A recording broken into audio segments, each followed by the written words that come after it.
Halo semuanya, Sawadee-krap. Sebelum kita bahas keterangan terbaru dari Ketua Departemen Forensik RSCM, Dr.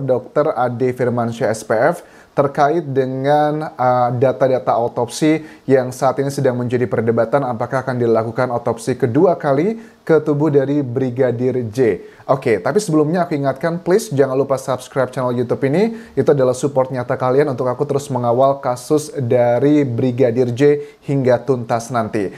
Ada beberapa hal yang sangat menarik. Kenapa ini penting? Karena pada saat nanti kita sudah mendapatkan data otopsi dari Kepolisian Indonesia, dari tim penyidik, kita bisa mengkritisi. Pada saat mengkritisi, kita juga harus ada background knowledge-nya. Menurut aku keterangan beliau ini dari TV One sangat baik sekali. Akan aku coba rangkumkan dan juga elaborasikan. Pertama kita bahas adalah mengenai ciri-ciri tembak jarak jauh ataupun jarak dekat. Ini untuk mengadres isu bahwa ada sejumlah tokoh juga di Indonesia yang menyatakan kok luka-lukanya agak sedikit unik ya. Kalau luka seperti itu, apakah itu luka dalam jarak tembak pendek ataupun jarak jauh? Karena kalau jarak pendek, ya agak kecil kemungkinan ada 7 tembakan yang dilepaskan Brigadir J tidak mengenai satu pun dari Barada E. Apakah itu masuk akal atau tidak? Makanya data otopsi ini sangat penting akan menjawab secara ilmiah seperti instruksi dari Kapolri. Kita harus menggunakan scientific crime investigation. Kita coba simak keterangan pertama dari beliau berikut ini. Luka akibat kekerasan senjata api ini ya, luka tembak masuk itu memiliki ciri-ciri.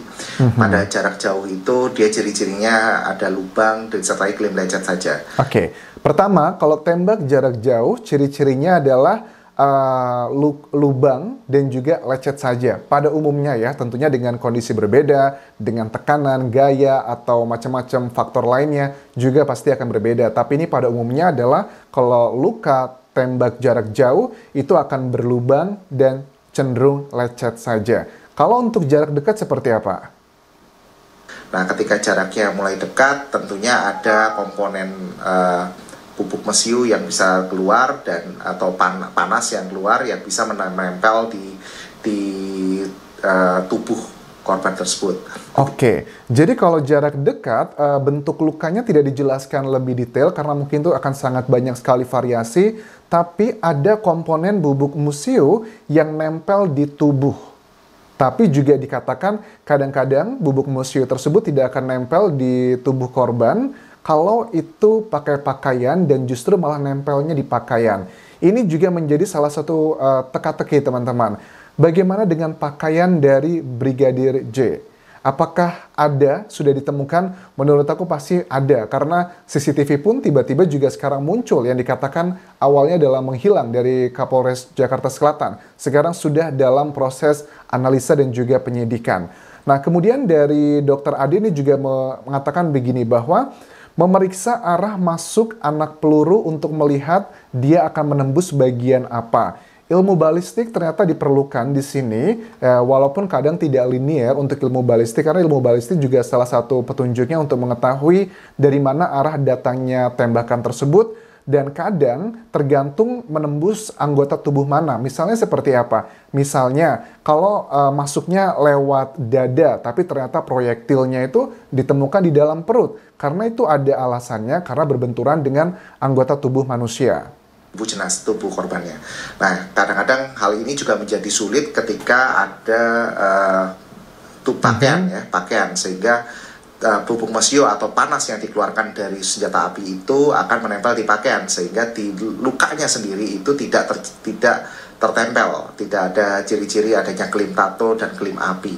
Oke, jadi bubuk mesiu kadang bisa nempel di baju yang seperti aku bilang di awal tadi. Tapi salah satu data juga yang sempat aku bahas di video sebelumnya pada saat aku ngobrol dengan dokter forensik yang berasal dari Thailand, kolega aku, yang untuk mengetahui apakah luka tersebut yang kita ketahui ya di tubuh dari Brigadir J, kalian bisa lihat di Instagramku seperti apa luka-lukanya, itu kan sudah sangat jelas, itu banyak bagian yang sudah dijahit. Nah, untuk melihatnya tentunya harus dibuka dulu jahitannya, dicek apakah ada bubuk mesiu atau tidak. Nah, takutnya juga gini, kalau dari data otopsi ini menunjukkan ya kita bisa melihat apakah ada bubuk mesiu di baju atau tidak.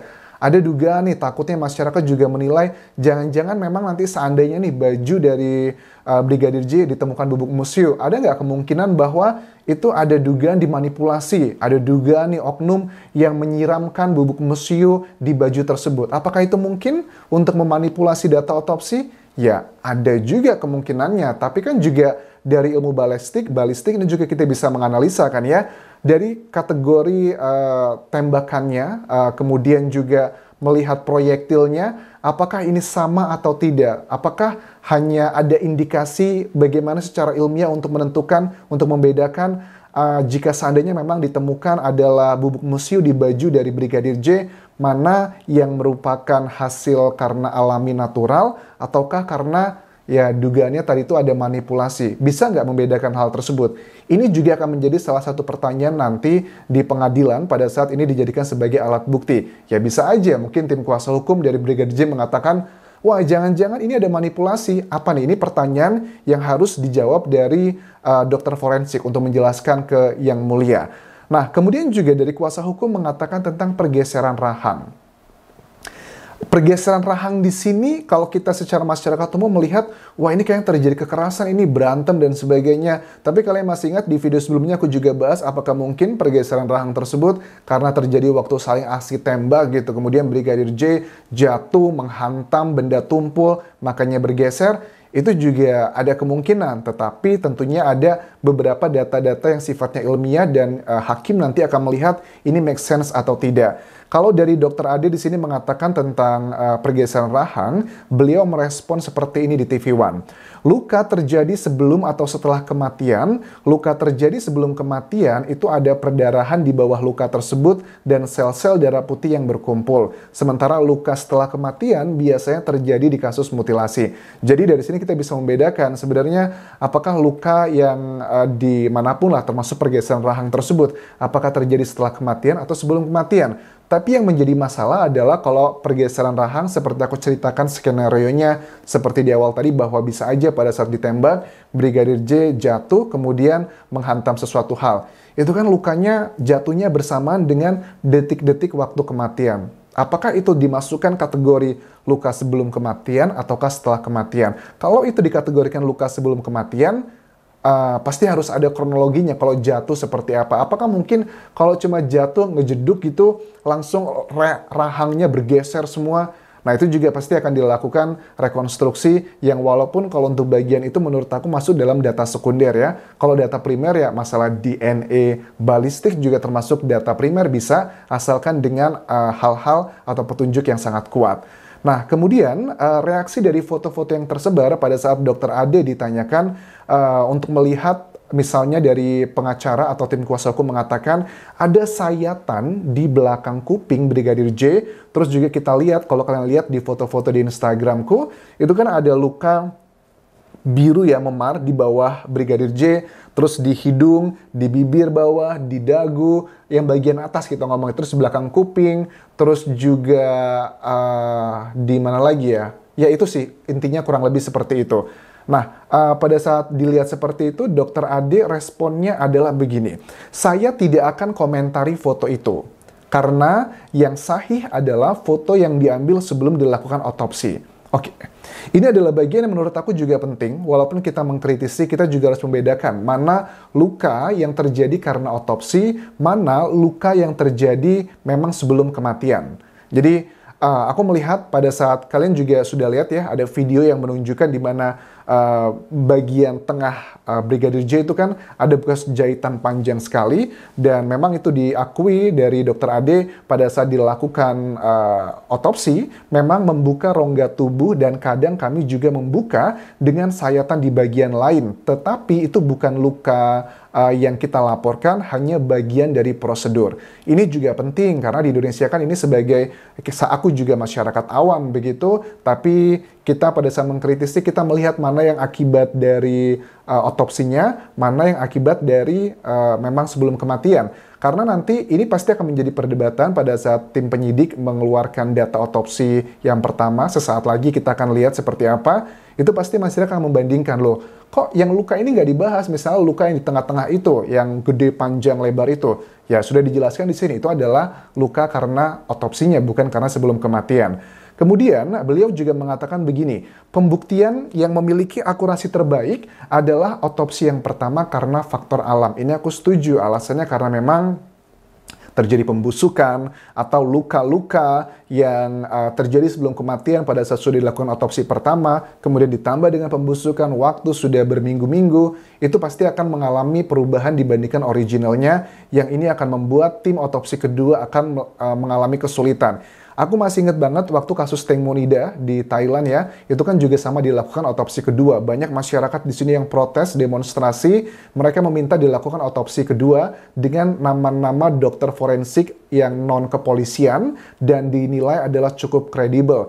Dokter-dokter forensik yang ditunjuk tersebut pun mengakui dari awal, ya kita nggak akan berjanji banyak karena sudah mengalami proses balming, mengalami proses pembusukan. Jadi karena faktor alam seperti itulah yang ngebuat otopsi kedua juga tidak membuahkan banyak hal yang baru dari otopsi pertama. Takutnya juga otopsi pertama dan kedua tidak ada temuan baru, ini yang ditakutkan juga dari Dr. Ade ini, dikatakan seperti ini. Kalaupun ada otopsi yang kedua, harus dengan koridor hukum yang benar. Maksudnya, harus sesuai kebutuhan dan sudah ada petunjuk jelas. Jangan sampai sudah dilakukan, ternyata nggak berpengaruh, begitu. Jadi, saluran luka pasti sudah mengalami perubahan dari originalnya. Aku menangkap juga dari Dr. Ade ini ada sedikit, walaupun ada ekspektasi tinggi gitu sama otopsi, beliau tidak mau mengambil ini take it for granted, berjanji muluk-muluk, karena takutnya nanti pada saat di otopsi kedua, hasilnya nggak jauh beda dari otopsi pertama, nanti akan disalahkan juga sama sebagian masyarakat. Makanya Dr. Ade menjelaskan tantangan-tantangan di otopsi kedua, jika seandainya itu memang akan dilakukan. Sepertinya ini akan dilakukan ya, karena dari pihak penyidik mengatakan it's okay. Kalau kuasa hukum dari Brigadir J menginginkan hal tersebut akan dijalankan. Tetapi apakah dengan tuntutan misalnya dilakukan otopsinya bukan dari kepolisian lagi, tapi dari rumah sakit, dari Angkatan Darat, Angkatan Laut, terus juga RSCM sama satu rumah sakit swasta, apakah itu akan dikabulkan atau tidak? Ya, itu kita nantikan kabarnya seperti apa. Itu adalah bagian krusial tentang otopsi yang aku bahas untuk video kali ini. Mudah-mudahan bisa menambah knowledge kita pada saat kita melihat data-data otopsi pertama nanti, kita bisa nilai mana yang masuk akal, mana yang tidak masuk akal. Pada saat kita mengkritik, kita juga tahu batasan kita sebagai seorang awam seperti apa. Terima kasih sudah menonton, sampai ketemu lagi di video berikutnya. Tinggalkan like dan juga komen, serta subscribe channel YouTube ini. Kalaupun kerap semuanya, bye-bye.